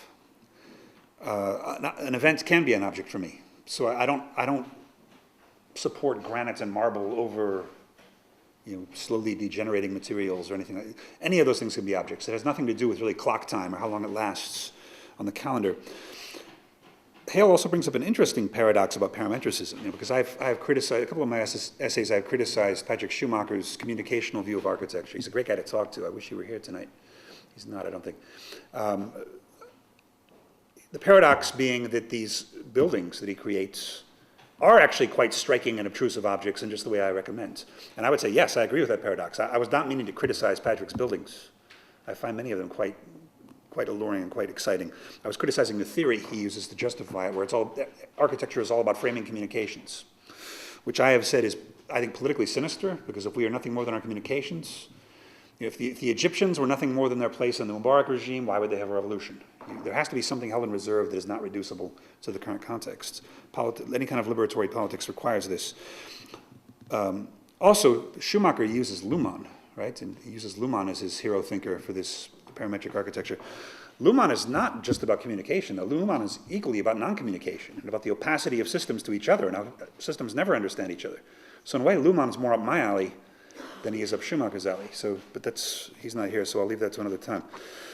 All right, so let me move on to Patrick Lynch, who doesn't deal quite as directly with me, but does deal with Heidegger a lot in his paper, and there's considerable areas of overlap. Patrick Lynch also favors the side of Heidegger that deals with the practical over the theoretical, that deals with basic orientation in everyday life, that deals with the unspoken wisdom hidden in language, that deals with relations, and so forth. And my concern here is that if you follow Heidegger in that direction, which is a more mainstream reading of Heidegger, admittedly, than mine is, you're going to end up again with something like Schumacher's reading of Luhmann that I consider a misreading, where it's all about communications, and everything's this giant, holistic grid of communications, where everything is defined by its place to everything else. I don't think Heidegger is actually a holist. I think Heidegger sees himself as a holist. I admit that, because Heidegger says you can't just talk about a tool in isolation. All tools feed into a big system. Each thing is defined in terms of all the other things, and Patrick Lynch wasn't the only speaker to talk about that in this series. Each thing gains its reality. My shoes gain the reality from the fact that sidewalks are hard, and that's why the soles have a certain hardness and durability. All equipment refers to all the other equipment. Okay, yes, but Heidegger is not just the theorist of equipment. Heidegger is also the theorist of broken equipment. This requires that things do not fit together seamlessly. Things are not in a holistic system. Things break. Now, how could things break if they were nothing more than their place in the system? They couldn't. The hammer could not break if it was simply nothing more than its current hammer use. The hammer has secrets held in reserve that can cause it to break, that can cause it to have surprising uses. So Heidegger, in a way, whether he likes it or not, is not a holist at all. He's an anti-holistic thinker. He's somebody who talks about things held in reserve that rupture systems. He's not really a systems theorist any more than Luhmann is. They're both anti-systems theorists in a way. They're talking about what can disturb systems, not about what makes systems function smoothly. As far as relationality, there was this great debate in the history of philosophy about space between Leibniz and Samuel Clarke, who was the surrogate for Newton in this debate, was actually getting instructions from Newton, I believe, on how to respond. Because, of course, Newton thinks space is an empty container that things come into, and Leibniz thinks this is nonsense and thinks that space is a system of relations. And Leibniz's proofs for this are things like, can you move the whole universe 15 meters to the west? Leibniz says that's nonsense. If everything's moving, then comparatively nothing is moved. He says it for time too. Can you say that the universe could have been created 11 months earlier than it was? What would that mean? Because everything's 11 months earlier. You wouldn't know that there's no... so that was the debate they had. Now, I think both sides are wrong, because I think that space should not be viewed as relations. It should be viewed as an interplay of relation and non-relation. Because when we talk about space, well, we're talking in one sense about the whole space of the universe. We're also talking about individual spaces. We're talking about the fact that I am not currently in Tokyo. I can get there by a series of complicated actions, but I'm not there. There are different places in the universe. There are different areas.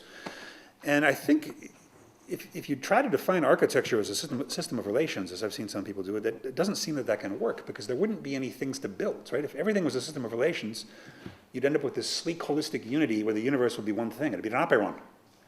The only way we can't have an apeiron is because there are individual places that are not other places. And it seems to me a better way of looking at architecture to see that it's creating spaces, it's creating non-relational, withdrawn, secret areas where you can retreat from the world, or that have certain specific functions that other parts of the world don't have. So in a way, it's about creating non-relationality for space, I'd say, even more than relationality. So I wouldn't follow Heidegger's relational model even in architectural terms, I don't think. Okay, Adam Scharr I'll go to next, because even though he doesn't talk about Heidegger much in his paper, I first encountered Adam through his book Heidegger's Hut. And I've got an interesting story here, which is that when I first saw that book, I have to admit, I rolled my eyes and I said, oh my God, not a book on Heidegger's Hut, because there's a certain Heidegger kitsch in the world out there, right? And this Black Forest romanticism, and Heidegger's Hut, which exists in this town of Totenauberg near Freiburg where he taught, is one of the fetishes of Heideggerians, right? People make pilgrimages to this hut and they treat it like a holy shrine. And I have to admit, when I saw the title, I thought, oh my God, it's a Heidegger worshiper, I can't read this. And then I found it in the library shelf in Cairo, and I said, okay, I might as well get this over with, so I took it home. And I think it was a blackout, if I'm remembering the story correctly, and I had a candle, so this was really kitschy, right? I had this candle, and I'm reading this book on Heidegger's Hut. But it's a wonderful book. It's a wonderful book. It just gave me pleasure from one end to the other. So thank you for that book. It's not overly reverential at all. It goes into the architectural details, the details about the environment.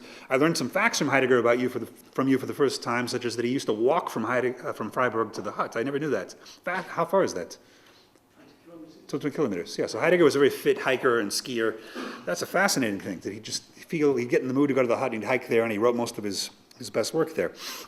So anyway, I'm also pleased that Adam discussed Circus Philosophicus, it's a book I did of philosophical myths in 2010.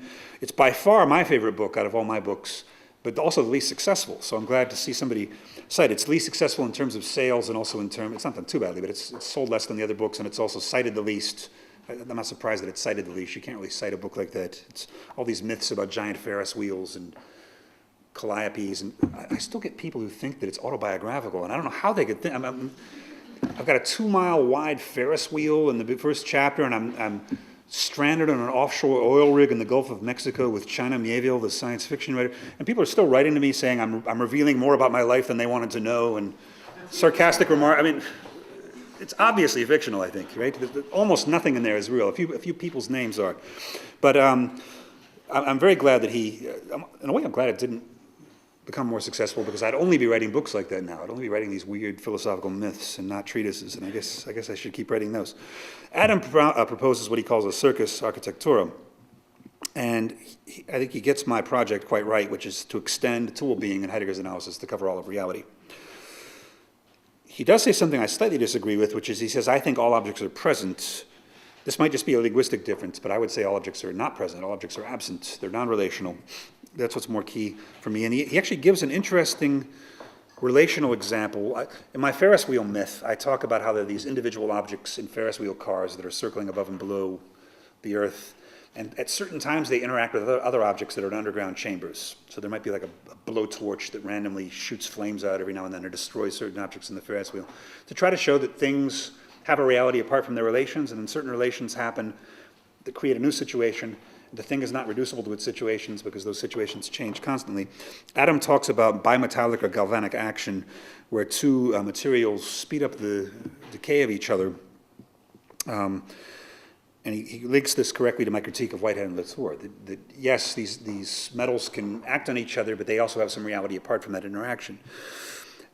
He also brings up that example of the Japanese Buddhist temple, which was mentioned in the introduction. And I love this one because I remember I first heard this a few years ago, that the Japanese tear down their temples and rebuild them in the same shape, I guess, or roughly the same shape every so often. And they don't have a problem considering it the same temple. Whereas for us, this would be very problematic. It's bogus that we tore it down and there's different material. And it occurred to me, we have this very famous problem in philosophy in the West of the ship of Theseus. Like if you take a board off of the ship of Theseus and replace it with another board, and then keep doing that for every board, is it the same ship? And then what if you take all the old boards and build another ship with those old boards? Is that the real Theseus' ship?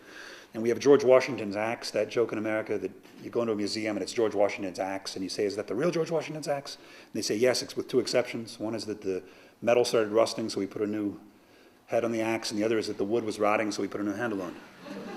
And that's this big paradox for us, but it occurs to me that the ship of Theseus couldn't really work for Japanese philosophy, because they would say, of course it's the same, right? They're doing this with their temples.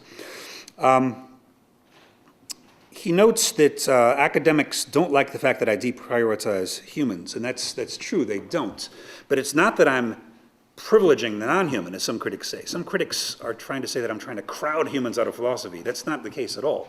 I'm just saying that humans should not be 50% of reality as they've been in modern philosophy. In every situation, you have to have a human there perceiving it to make it real. There's a correlate between human and world. Now, the house with one wall, I have to admit, since I come to architecture as a complete outsider, I thought it was a fiction the first time I read your essay. I had no idea this thing really existed. And so I read your essay totally differently, thinking you were making up a myth about a house with one wall. Only later did I Google this and find pictures of it and things. So that was an interesting experience. And he calls this house with one wall, I wish I had a slide of it. Maybe most of you know it. Most of you are from the world of architecture. It's got a wall. The wall isn't really continuous, though. It's broken up. It's in each of the three layers of the house, it's in a different place. But functionally, it's one wall, because it balances the forces in one way. I think that was your point. And so he calls that a Harmanian object par excellence. Well, maybe so. I also liked what Adam... Yeah, he didn't like, he's very upset. It's one of Schumacher's disciples.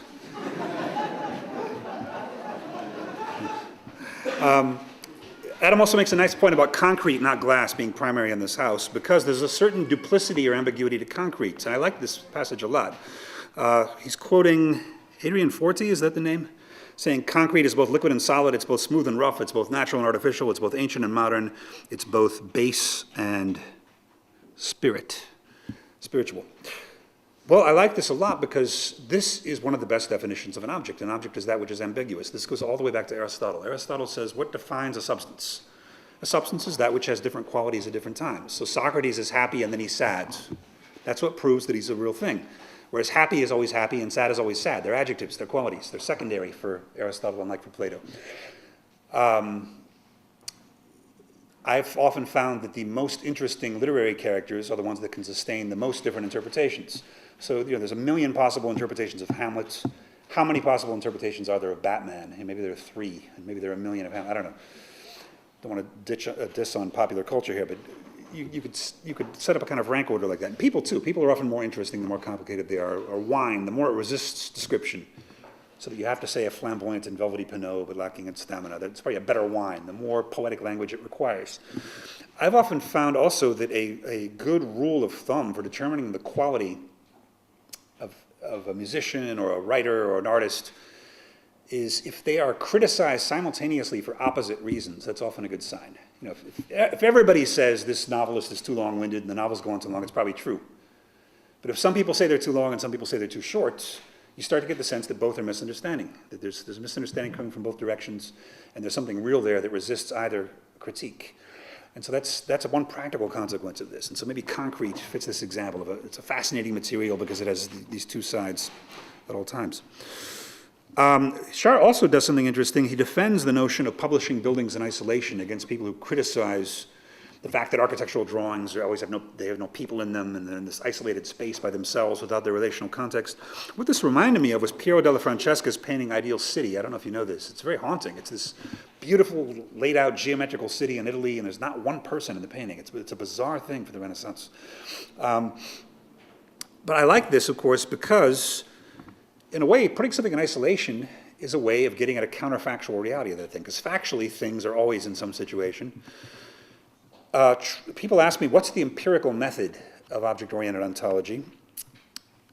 And what I like to do is compare it with actor network theory, something to which I'm close but not an adherent. Actor network theory, that of Latour and others, is very good at talking about things that have already happened. I don't think it's quite as good at talking about things that might have happened. So, for example, Latour's masterpiece interpretation of Louis Pasteur, that he's not just this genius who comes in and shows light and everyone accepts it and understands that germs cause disease and it's not spontaneous generation. No, Latour shows the very complicated political maneuvers Pasteur had to go through in order to get his theory accepted. First, he had to rely on the hygienists who needed him, but the doctors were mad because they thought all disease would be eliminated by vaccinations and they'd be out of business. So then he had to flip it around and invent serum, which doctors can administer in the office, so doctors still have a job, and suddenly the doctors were on his side.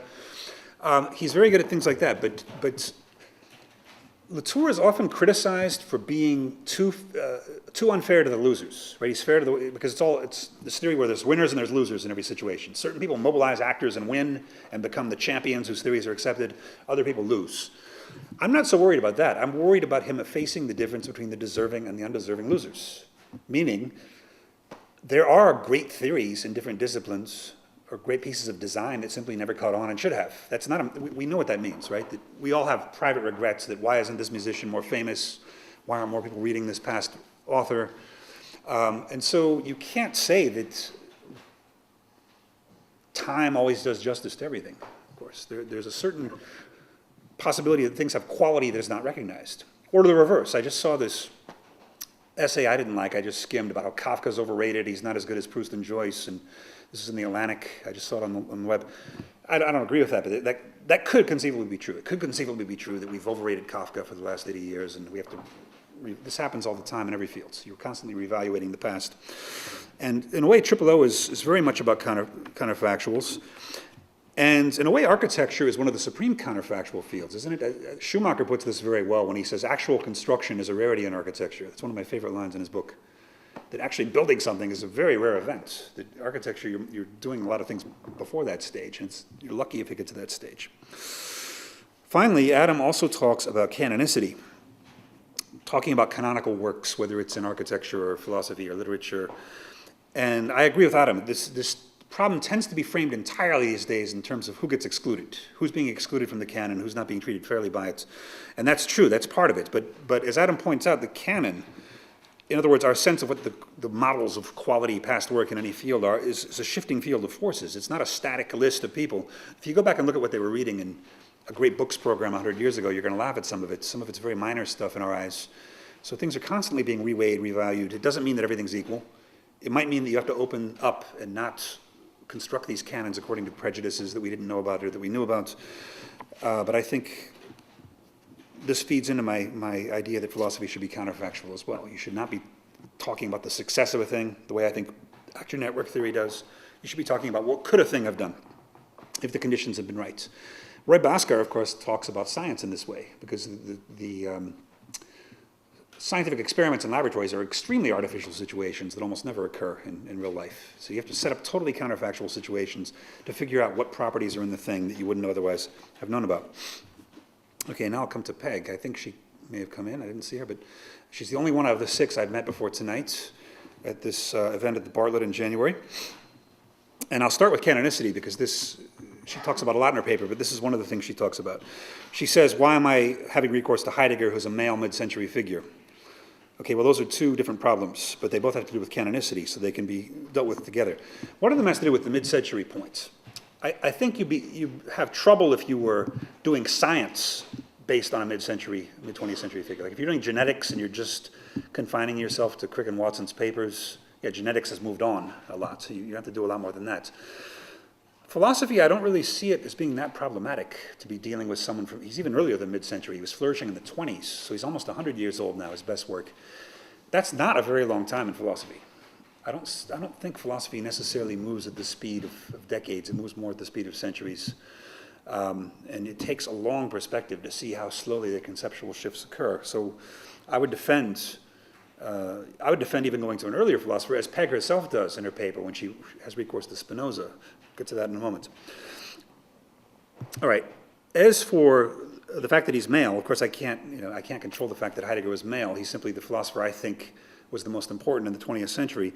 But there's something a little more concrete here, which is that I think Peg is referring to what are called the new materialist feminists, who are doing something very differently from I am, and there seems to be a suggestion that maybe I should be taking what they're doing seriously.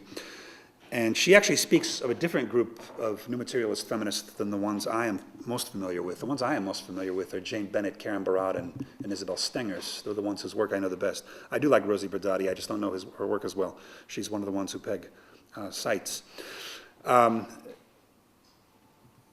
What's my problem with the new materialist feminists? Well, again, I think there's a problem here, first of all, in welding an ontology to a political commitment. We should never get to the point where we think feminism has to be materialism, because ontologies shift all the time and politics shifts all the time. So, for example, recently, in the last few decades, leftism has been socially constructivist, and the right wing has been essentialist, right? The right wing has said there's certain things by nature that we shouldn't tamper with, and the left has said things are socially constructed. There's occasional exceptions, like there's often appeal to nature in gay rights struggles, at least in the US, that people don't choose their sexuality and therefore they shouldn't be discriminated against. But for the most part, there's been a correlation where the right wing has preferred the essentialist orientations, the left wing has preferred constructivism. But if you go back to the time of the French Revolution, it's the opposite. Who was appealing to nature and natural rights? It was the revolutionaries, the Jacobins.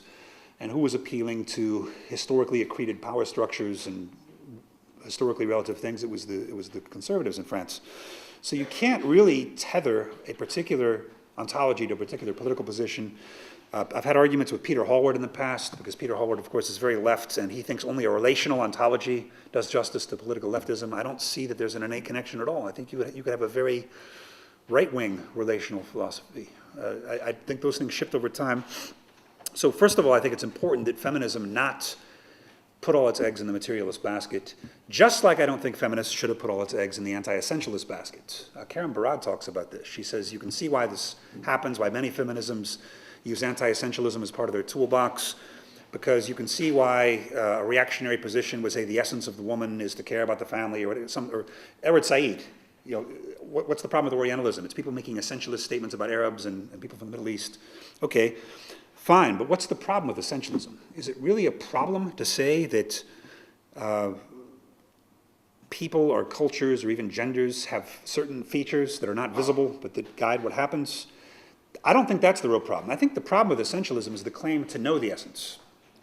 So is it really a problem to say that Arab culture has certain features that Western cultures don't have? I don't see that as problematic at all. It's true. If you go and live somewhere, you can feel a different kind of lifestyle in these other places. The problem is when somebody claims to have privileged knowledge of that difference and say that, all the Arabs are lazy and need to be governed by well-schooled races. Of course, that's politically sinister.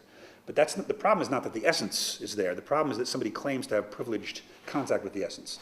So that's the problem with that. Epistemological realism, in other words. Realism that thinks there's a reality and I can know it because I'm following correct procedures. That's bad.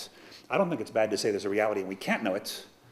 That's not tied to any kind of oppression at all, because how can I oppress you if I don't know what your essence is? I'm just recognizing that you have one that I can't grasp. You have many surprising features that I can't claim to master. I think that's actually politically beneficial, although I don't want to say that even my ontology is politically beneficial. I think you have to do that on a case-by-case basis. I don't think you should suture, as Badiou would say, the political to the ontological. The relation is too unstable. Okay, now what are my objections to the new materialist feminists who I know best, who are Bennett, Barad, and Stengers? Well, Jane Bennett is the one I'm closest to intellectually. We have a lot in common. Among other things, she's a fantastic writer. She's one of the best writers in contemporary philosophy, and I think that's very important to me. I think you need to be able to write vividly to show that you've made contact with bedrock of reality in some way. Ultimately, though, Bennett is too much of a holist for me. Jane Bennett says that there's a single matter energy and that objects are somehow derivative of that. It's a kind of Spinozist position, following Spinoza, of the kind that Peg Rose herself defends in her paper. I don't see how, if you start with a single matter energy, I don't see how you ever get to a plurality of entities. I think you have to accept a plurality at the beginning, or you're not going to have one at the end. As for Karen Barad, her book, Meeting the Universe Halfway, is a fantastic book, very rich. She deserves to be congratulated for bringing Niels Bohr into continental philosophy, which hadn't been done for some reason. I think he's very important philosophically. She takes him very seriously. She knows the science because she used to be a physics professor. Ultimately, to me, she's too much of an idealist because she doesn't think you can meaningfully speak of a reality that's outside of what she calls intra-activity. It's activity between things that are within the same space to begin with. I think things are not intra-active, they have to be interactive, and I think there's a problem there in how the things make contact, because things do not begin in contact with each other, according to my model. And then as for Isabel Stengers, who's often she works very closely with Bruno Latour. Why do I prefer Latour's philosophy? It's because Stengers emphasizes the parts of Latour I like least, which is the priority of the practical over the theoretical. Stengers likes to talk about an ecology of practices, and that this solves the problem of reality, that we can't meaningfully speak of reality. Reality emerges through our practices. That's the side of Latour I don't like. The side of Latour I like are all the individual entities that join together.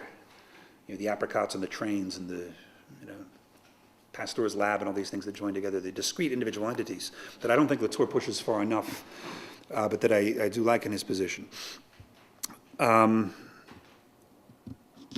Peg also names three object-oriented tendencies in architecture. She says she doesn't think I follow them. I wasn't sure whether she meant that or whether she was trying to offer me a nice exit in case I wanted to back off a bit. I actually support some of them and don't support others. One of them is she talks about how someone might defend discrete objects beyond their histories of production and reception. I do somewhat defend this, though. For example, in literature, you have what's called the new historicism, which has been a very dominant school since the 60s in literary criticism, which is the idea that you can't view literary texts as autonomous objects outside of the historical conditions under which they were written, the effects they have on various people. But I think you can, and the proof of this is not all aspects of a text's history are inscribed in the text. There are things that happen in Shakespeare's life that do not leave a trace on some of the plays. There are things that do, and you have to pay attention to those, and they can augment your comprehension of Shakespeare, but you can't just promiscuously say everything that happened in Elizabethan England somehow leaves its... So really Shakespeare's plays are really a product of Elizabethan England, not of this individual genius playwright. I don't, that's going too far, and so I do think you have to talk about discrete objects to some extent. Discrete objects are able to incorporate some of their environmental influences, but they reject others. That's what makes them objects. Not everything that happened in your life has left a trace on you. I think that's kind of a arbitrary postulation of this universal memory that you find in some philosophers like Bergson. And no, I don't think everything is leaving a trace. Some things that happen to you are very important. Some things that happen to you are trivial and meaningless. Same event can be important to one person and trivial to another. All right. She also says someone might take an object-oriented approach in architecture by having recourse to the objective laws of physics and mathematics, and that's certainly not what I'm trying to do. Because for me, physics and mathematics are not privileged discourses. All intellectual disciplines are about objects, and the physics and the mathematics of those objects does not exhaust them any more than anything else does. So I definitely don't use that. It's Meillassoux, one of my fellow speculative realists, who is a bit closer to that, or Ray Brassier, who takes the scientific approach, whereas Meillassoux takes the mathematical approach. But I reject both of those. Peg also questions my use of Clement Greenberg. And, I've told this story before, but when I gave the keynote at Transmediale in Berlin last February 2012, I mentioned Heidegger, and here we are in the capital city of Hitler, and Heidegger has these Nazi issues. Nobody said a thing. I was talking about McLuhan, and you might think some of the Berlin people want me to talk about Hitler instead. And so, but nobody said a thing. And then as soon as I mentioned Clement Greenberg, there's hissing from the audience.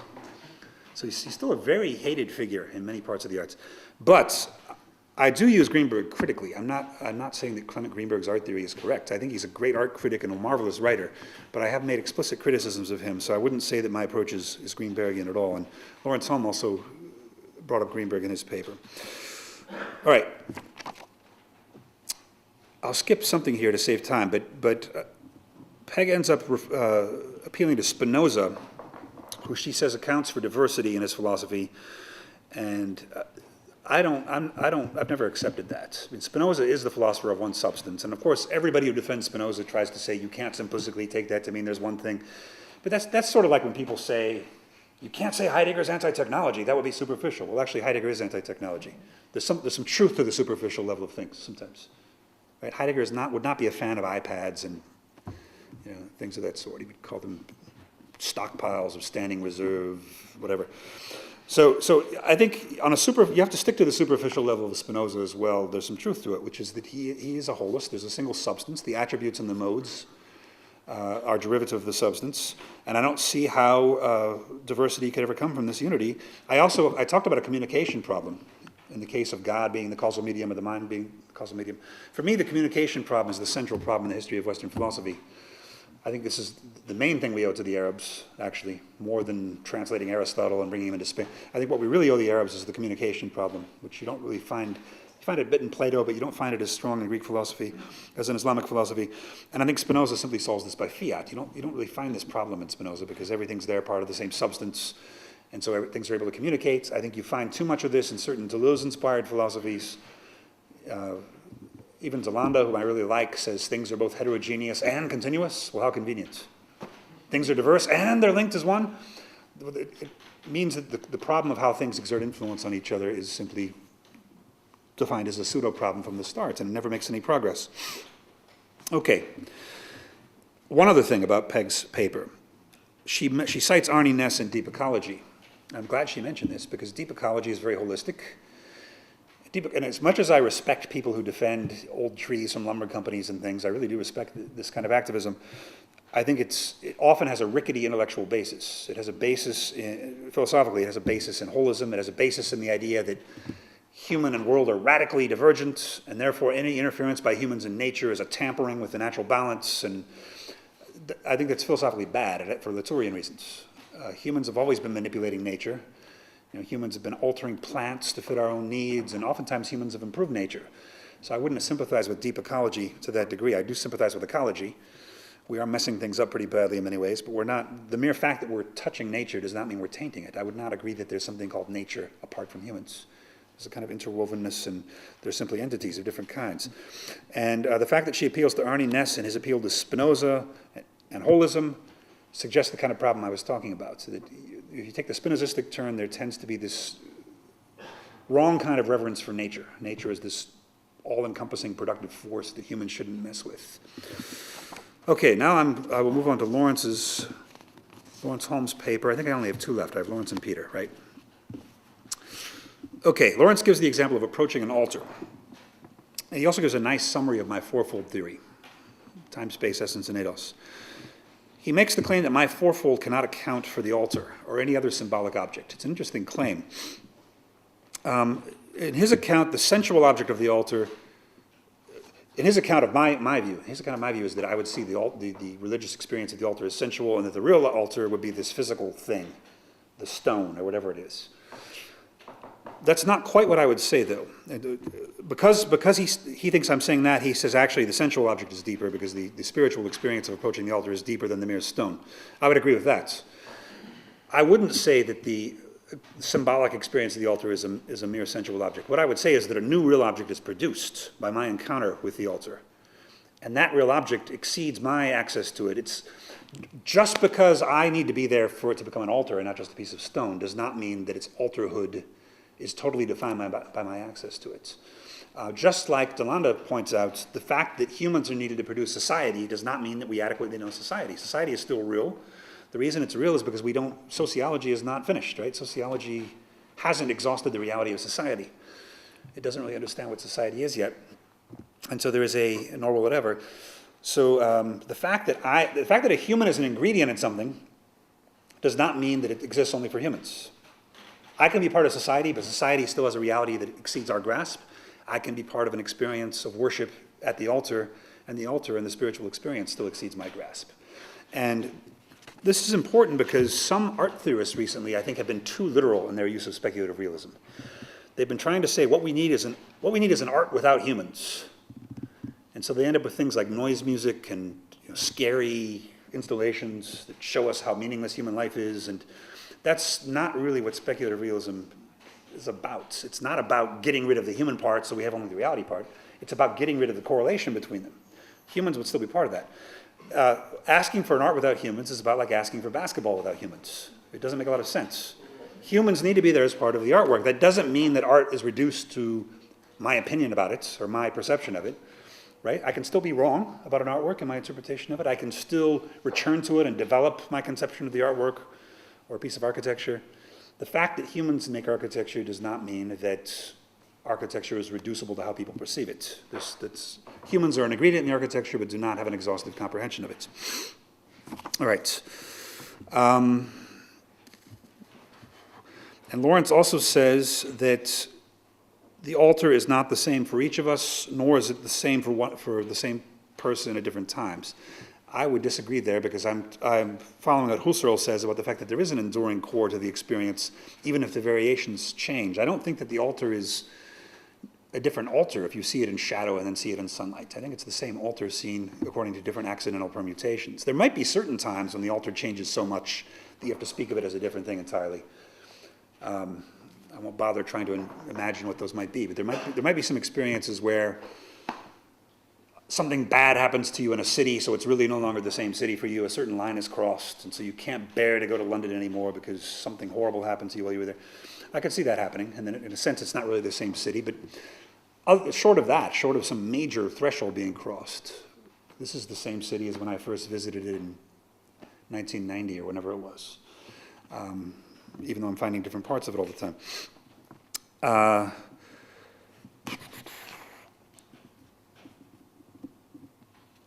Lawrence also gives a very subtle reflection both on the diagrammatic structure of the fourfold and on the question of whether or not objects have an unconscious. I've not quite digested that question yet. I still want to think about that some more.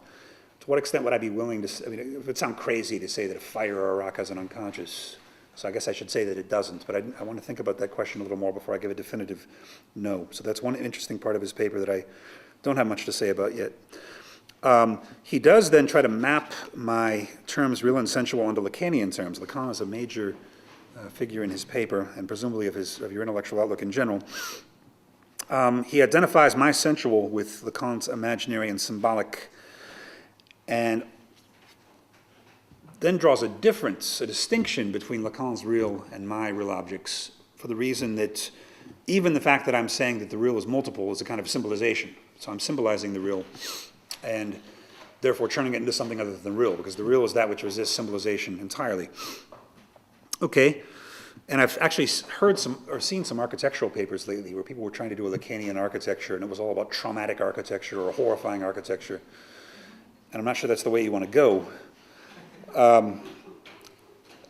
But I do think you can encounter the real without symbolizing it.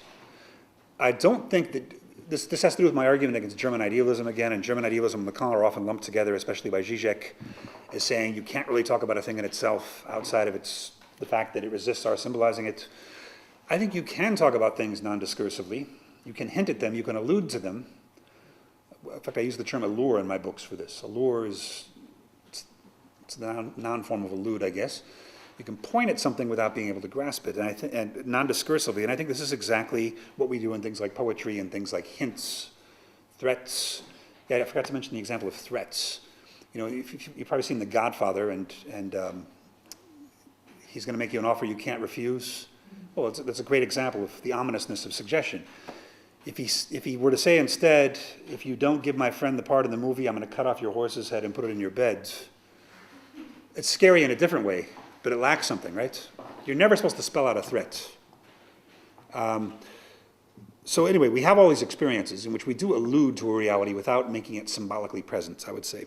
And in fact, I think Lawrence Holmes' altar is such a case. I think when we approach the altar, we know that there's something there. If we approach it in a devout mood, we know there's something there that we can't quite explain.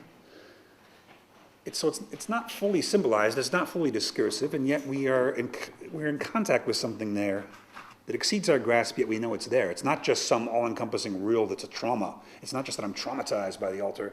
No, there's a specific experience of the altar that's different from my experience of seeing a starry sky, or seeing a Lovecraftian monster, for that matter. Any of these things would have a very different effect on me.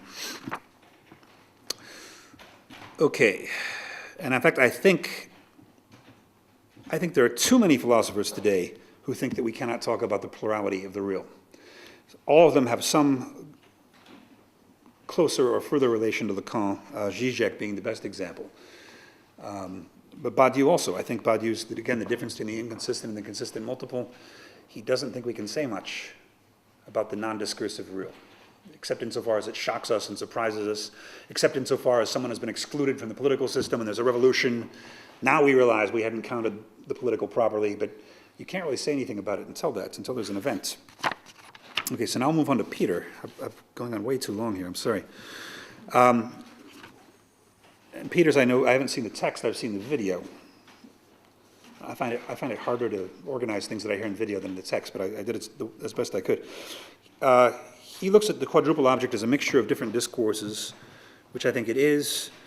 He says in his paper that he felt like I was trying to sell him something. Well, actually, I am. I think that you need to be a bit of a salesman.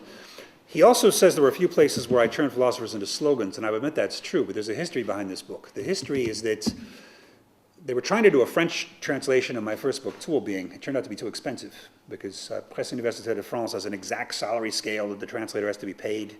I don't know if this is French law or what, but we had to pay a certain amount per words translated, and French turns out to be 10% more than the original English in terms of words, believe it or not. And so that was unaffordable. And so I told them, okay, don't worry, I'll write a brand new book just for you. But there was an exact word count I had to meet. And so I divided it into exactly 10 parts, and I gave myself a certain amount of time to write each chapter. And when you have to compact all of your life's work into 10 short chapters, a certain amount of simplification has to happen, and you have to simplify the history of philosophy. So I plead guilty to that, but it was inevitable. He seems not to like my representation of Heidegger's Geführt, which he said on video that I laid out flat like a pancake. He also says it comes from Plato. All right, now I would say this about Heidegger. Heidegger never really explains the fourfold. You have to reconstruct it. Heidegger, the best place where Heidegger talks about this is in his 1949 Bremen lecture, Insight into What Is, which is just out in English last summer. It was his first post-war appearance. He was denazified, so he couldn't be a professor, but he gave this lecture at an industrial club in Bremen, a non-academic audience. And he talks there about earth, sky, gods, and mortals. But you have to do a lot of work to figure out what he's talking about. And most of the attempts have not been very good. They'll say things like, the world is made of earth, sky, gods, and mortals because we all eat food that comes from the earth. We're all nourished by rain that comes from the sky. We're all mortals, and some people believe in gods. It's that kind of interpretation. That doesn't work. First of all, Heidegger never does these kinds of taxonomies. That's the most anti-Heideggerian thing you can think of. So there are 4 kinds of things: people, deities, potatoes and melons that come out of the ground, and stars and planets in the sky. That's just not Heideggerian. If you have any experience with Heidegger, he doesn't split things into kinds of objects. He doesn't do taxonomies. So these have to be metaphoric terminology. They have to be. That's the first principle I'm working from. And what else do you know about fourfolds? Well, Plato does have a fourfold, but so does Aristotle, 4 causes, so does Francis Bacon, the 4 idols, so does Marshall McLuhan, so does John Scotus Eriugena in medieval philosophy, so does Empedocles, air, fire, and water. What do all these things have in common? They're all different, but what they have in common is in every case known to me, a fourfold is an intersection of two dualisms, right? You split the world one way, and you split the world the other way, so you can say there are right-handed women, right-handed men, and left-handed men. Aside from the case of ambidextrous people, you could say there are those four kinds. All right, but that's not a very interesting fourfold, because cutting the world in those two pieces is not very helpful. The joking example I used in my book is you could say all objects are either electrical or non-electrical, and either Italian or non-Italian. So you can have a fourfold of non-electrical, non-Italian things, electrical Italian things, so on. But you're not going to cut the world in any interesting way if you do that. So you have to find what's the right way to divide up the world. Well, for Heidegger, we know what one of those is. Heidegger has the distinction between the hidden and the revealed. That's Heidegger 101. That's the most basic thing in all of Heidegger's philosophy. You've got that which is hidden and withdraws and hides, and you've got that which reveals itself to presence. The second is inferior for Heidegger generally to the former, which hides. That's always better. So what's the second term? The second axis is the harder one to find. But if you go back and reconstruct through various texts, such as his 1919 lectures, such as his Nietzsche lectures, what you can find is that there's also a difference between the one and the many. That's the second difference for Heidegger, and I'll explain what I mean by that. Heidegger has this term, the ontological difference. It's one of his key concepts. This means the difference between being and beings. The problem is he does this in a duplicitous fashion. It means two things simultaneously. On the one hand, it means the hidden versus the revealed, as I've said. On the other hand, it means the one versus the many, because for Heidegger, being itself is one, and as soon as you start talking about individual beings, Heidegger starts calling you superficial, and you're focused on mere entities, and you should be talking about being, unless you're talking about certain privileged entities like peasant wooden shoes or Greek temples. Heidegger does not like you talking about individual beings. They're not important to him in a way that they are for Latour. And so if you start playing with these, what you'll see is that Earth is, of course, hidden for Heidegger. Earth is what hides and is never revealed. Earth is also a unified term. He never talks about many Earths.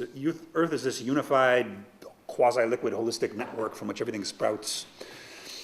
And if you look on the level of revealed, what is the unified moment? It's mortals. Mortals is not referring to people as a kind of entity. Mortals is referring to the experience of angst, or of being towards death.